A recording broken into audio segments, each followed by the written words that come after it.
So, hello friends. So, welcome back to my channel Swetha CVENV. So, this is the second chapter of SWM. Okay, so let's start. So, second chapter is collection of solid waste. Here we are going to study the main three concepts, that is the system of collection of solid waste, how it is going to work, then the collection equipments and transfer stations, what are the major roles of these things, and what is route optimization. So we are going to discuss this in a concept way or in a brief manner. Okay, so let's come for the system of collection of solid waste. So here it is usually classified on the basis of operation mode, okay, in two forms. One is the hauled container system and stationary container system. In hauled container system we are having two forms. One is conventional mode, another one is exchange container mode. Okay, see, you can see in the image. Okay, see here in the image you can see, for conventional mode, the hauled container system. Okay, here a truck which is going to come from the dispatch station or to its station, it will start its location, it will collect the loaded container, it goes to the transport or the transfer station or the disposal site. Again it is going to pack, it is going to place the empty container at its own location, and then it moves to the second location. Again it is going to pick the loaded container, okay, then it goes to transfer station, then it goes back to the uh, same location to keep the empty container, then it goes to the next location. So this routine continues in the hauled container system. At last location, what is going to happen after placing the empty container into the last location, it goes back directly to this dispatch station. Okay, travels back to its, here the transfer station or material recovery facilities or disposal site is placed where the waste are going to come. If it is in terms of direct what we can say, organic waste only, okay, vegetable waste only, it is directly dumped off into the disposal sites and all. Okay, so hauled conventional mode is like this. Here traveling is more, okay, time consumption is also more, cost is also more, distance covered would be also more, it is double time, it is like going and coming, both the cases. Conventional mode, it is hauled container system. In next hauled container system, in exchange container system mode, okay, that was conventional mode, it goes back to the transfer location, then it goes back to keep that empty container.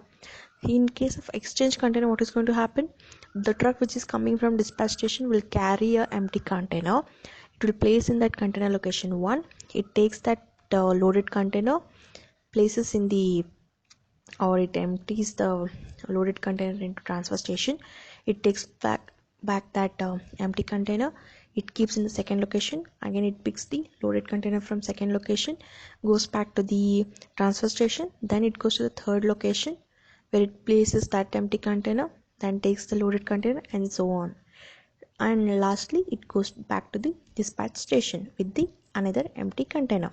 Okay, same routine. Okay, so you got to know regarding conventional method and exchange container method. Second one is the stationary container system. Here what is going to happen, see, here truck from dispatch station is going to come, but here the truck is not going to carry any kind of the containers, it is going to empty all kind of waste into itself. For example, we can say a collection vehicle is going to come where the loaded whatever container is there, it will be emptied directly into that collection vehicle, then it goes to the second location again, and whatever emptied container is there, it will be kept there only, right? Because they are not taking the containers, they are only taking the contents, okay, in that particular container. The waste is going to be emptied into the collection vehicle, then it goes to the second location, the same third, then fourth, at last it goes to transfer station, last it is going to transfer station. So here Distances is also like covered off, time is also covered off, there is no wastage of fuel. Directly it goes, at last it will go for transfer station and then to the dispatch station, like that. Okay, here the container is also not picked off. Okay, only the collection vehicle is going to take all the contents from that container to it. Okay, so this is the stationary container system, means the container is not going to move, only the collection vehicle is going to move. Okay, let's see the collection equipments and transfer stations. Before that, the whole system of collection of solid waste is described in this beautiful picture. So you can see here generation from household waste. See here the garbage carts are there. These are the main equipments for a collection of solid waste equipments. And here the garbage trucks is coming, they are going to come, they are going to pick up these things. Okay, yeah, they're going to come, they are going to pick up, then they are going to be for a transfer station. Okay, hauler, nothing but the distance from generation unit to the transfer station is going to come here. Okay, then from transfer station I will explain you in regard what exactly is going to happen in transfer station. Then another truck is going to carry the waste, then it will be lastly sent to the landfill site. This is the usual concept of collection of solid waste, how it is going to go for processing units and all. And let's start with the transfer station, how it is going to usually work. Usually it works in three forms. One is direct load form. Okay, one is the direct load form, and storage load, and combined direct load and discharge load. Okay, combined load and discharge load it is. Fine. So in case of direct load, what is going to happen, whatever the waste is going to be collected, okay, whatever the waste is going to be collected, it will be directly disposed into the conveyor. Okay, where this conveyor is going to travel to the compaction unit. It is going to travel to the compaction unit where the waste is going to be compacted, and then it will be sent to the disposal site. Okay, in case of storage, if we consider, here the waste from the garbage unit will come, they store it in a pit. Got it? They store it in a pit, and then they will send this waste to the compaction unit. Okay, they take the waste from different localities or different locations, they place it in a storage pit, then they will send to the compaction unit. Okay, that is called as storage load. And next if we come in terms of the combined direct load and discharge load it is. Okay, so what is going to happen, same like what we said, the waste which is going to be collected directly, it will be sent to the compaction unit if it is not having any kind of reusable materials. If it is having a reusable materials, then it will be collected separately. Okay, where what is going to happen, reusable materials will be separated from that waste, and remaining waste which is not recyclable, it will be sent along with these to the compaction unit. Okay, for compressing, so that at last it will go for the disposal site, and reusable materials will be sent for material recovery facilities. Okay, for recovering those recyclable materials. Fine, so you got to know. Fine, so these were the things regarding transfer stations, how it is going to usually work. So see, now in this diagram you people can get to know, in prior cases, see in cycle they used to place that big containers, in small localities they used to collect the waste, and then it should go to the bigger vehicle station, and then they're going to be disposed of. Here see, now it has changed version. Now we are having the vehicles, mini vehicles or mini autos next to the big vehicles or the tippers, whatever we call, they will come, the trucks and all, they will carry the waste. Okay, they go for transfer stations. See here, manual segregation is taking place. Okay, manual segregation. What is this manual segregation? Here, whatever from the mixed waste is there, okay, they will take and they will segregate the reusable thing and non-reusable thing separately. Here consumption will be more, time will be lost in manual segregation. Okay, and even the risk of foul smell and bacteria, the health of that particular persons who are working on it will also be affected. So what will happen, it will create an unhygienic area, right, for even the people also working for it. Hence what they say, they will make an announcement or notification for the people where they have to follow some of the principles, like they have to segregate the reusable items separately, like dry waste and wet waste which is not usable, it has to be directly sent for the disposal things. So such waste has to be segregated at the generation stage only, so that these people will not be affected more. Okay, and the wages what they are going to pay for these laborers who are working for it is 1500 per ton according to some industry standards. Okay, they are going to be paid, but I feel they have to pay some more because they are working irrespective of their health also, so they had to be given more priorities, I feel. And see, people can see when the disposal site here, all the waste are going to be dumped off. Okay, okay, so we studied this. Next comes is the main thing, that is the route optimization. What is this route optimization? Okay, see, route optimization is nothing but finding the maximum distance coverage and maximum quantity of the waste also collected. I mean, maximum of waste going to be collected in a one stretch, we can call. Okay, what are the things what we have to know usually before we set up this route optimization is, first we have to prepare location maps. Okay, and even the data regarding it, like from where the locations, how much waste is going to be generated. Okay, everything has to be maintained, analyzed. Okay, data analysis has to be done prior to set up a route optimization. Even a map has to be drawn of the localities, and even layers of the routes have to be prepared for the drivers, so that they can go in such a prescribed way only, they should not shuffle from there. And even the evaluation of the preliminary routes and the developed of balanced routes by successive trials.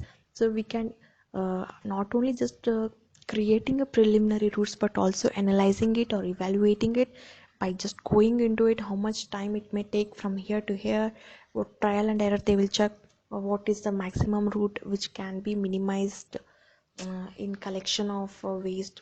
For example, we can say, like from A location to B location, if it is taking 20 minutes of time, within 10 minutes, how, which is the another route where we can reach the spots. So like that minimal time we have to check. So this is the route optimization usually goes on.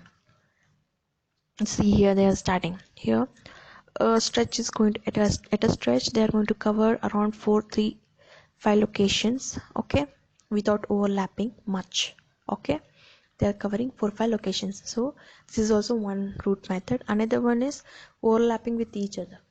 Either you can go even for A location, C location, again B location, D location, E location, like the overlapping also you can cover, but it should be covered within the prescribed time. Okay, next is the guidelines for route optimization. This is the beautiful guidelines which are given by heuristic rules. Okay, so what is this? Existing policies and regulations related to such items as the point of collection and frequency of the collection must be identified. So what they are saying in case of these guidelines is nothing but here they are going to regulate some of the rules and policies. Okay, which is going to be prescribed, like at how the collection is going to take place at the point, and what is the frequency, means what is the exact time or how much amount of waste generated. Everything has to be identified prior. Okay, before setting up the route optimization. Then what may be the crew size, or what may be the vehicle type which has to be associated to this one existing system, such as same See, route optimization के लिए first we have to know, like for example a location, if it is in a small populated place, then it requires a mini vehicle to collect all the waste and all. So even all things has to be considered. Each and minute details has to be considered here. See, wherever possible the route should be laid out so that they begin and end near arterial streets using topographical and physical barriers as route boundaries. So what they're saying, the routes has to be made in such a way that, okay, wherever it is going to begin, it has to end near some of the streets, okay, some of the streets where it can again reconnect to that particular beginning of the spot, or according to physical barriers as route boundaries. So either you can create some barriers, for example, see, from A to D locations will be a speculated way, okay. According to that way, what they're going to do, something container or a barrier will be placed where from that location it can't move to other location. So again what is going to happen, it will shift back to its original place. From there it will go to the second location. Like that they have to maintain something so that they should not get lost, okay. They have to be in a motion, continuous motion they should be.